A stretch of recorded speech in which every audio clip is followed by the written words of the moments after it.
തിരുവനന്തപുരത്ത് വിദ്യാർത്ഥിക്ക് കുത്തേറ്റു എന്നൊരു വാർത്ത വരുന്നു. പൂവച്ചൽ സ്കൂളിലെ +2 വിദ്യാർത്ഥി അസ്ലമിനാണ് കുത്തേറ്റത്. അതേ സ്കൂളിലെ +1 വിദ്യാർത്ഥികളാണ് കുത്തി പരുക്കേൽപ്പിച്ചത്. MG പ്രതീഷ് വിവരങ്ങളുമായി. പ്രതീഷ്, എന്താണ് സംഭവിച്ചത്? കുട്ടിയുടെ ആരോഗ്യനില എങ്ങനെയാണ്?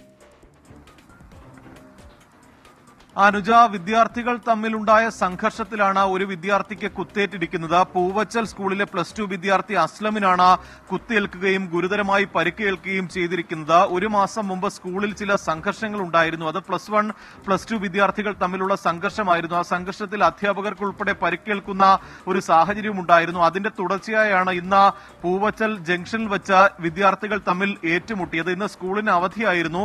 ഈ വിദ്യാർത്ഥികൾ തമ്മിൽ ഏറ്റുമുട്ടുകയും 4 വിദ്യാർത്ഥികൾ ചേർന്ന +1 വിദ്യാർത്ഥികൾ ചേർന്ന് +2 വിദ്യാർത്ഥിയെ ആക്രമിക്കുകയായിരുന്നു. ഗുരുതരമായി കുത്തേറ്റ +2 വിദ്യാർത്ഥിയെ നിലവിൽ സമീപത്തെ ഒരു സ്വകാര്യ ആശുപത്രിയിൽ പ്രവേശിപ്പിച്ചിരിക്കുന്നു എന്നതാണ് നമുക്ക് ലഭിക്കുന്ന വിവരം. ശരീരത്തിൽ ആഴത്തിൽ കുത്തേറ്റു എന്നും വിവരം ലഭിക്കുന്നുണ്ട്. ഇതുമായി ബന്ധപ്പെട്ട് പോലീസ് ഇപ്പോൾ അന്വേഷണം നടത്തിവരികയാണ്. 4 വിദ്യാർത്ഥികളാണ് ഈ ആക്രമണത്തിന് പിന്നിലെന്നതാണ് പോലീസ് പ്രാഥമികമായി നൽകുന്ന വിവരം. ഈ 4 വിദ്യാർത്ഥികളും +1 വിദ്യാർത്ഥികളാണ്.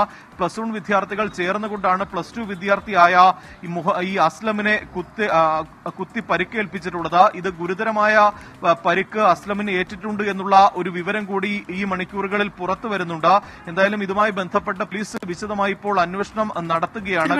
പൂവച്ചലിലാണ് +2 വിദ്യാർത്ഥി അസ്ലമിന് കുത്തേറ്റത്. അതേ സ്കൂളിലെ +1 വിദ്യാർത്ഥികൾ കുത്തി പരിക്കേൽപ്പിച്ചു. 4 വിദ്യാർത്ഥികളാണ് ഈ സംഘത്തിൽ ഉണ്ടായിരുന്നത് എന്നാണ് പോലീസ് പറയുന്നത്. പോലീസ് അന്വേഷണം തുടങ്ങി. പരുക്ക് ഒരല്പം ഗുരുതരമാണ് എന്ന വിവരം കൂടി MG പ്രതീഷ് നൽകുന്നുണ്ട്.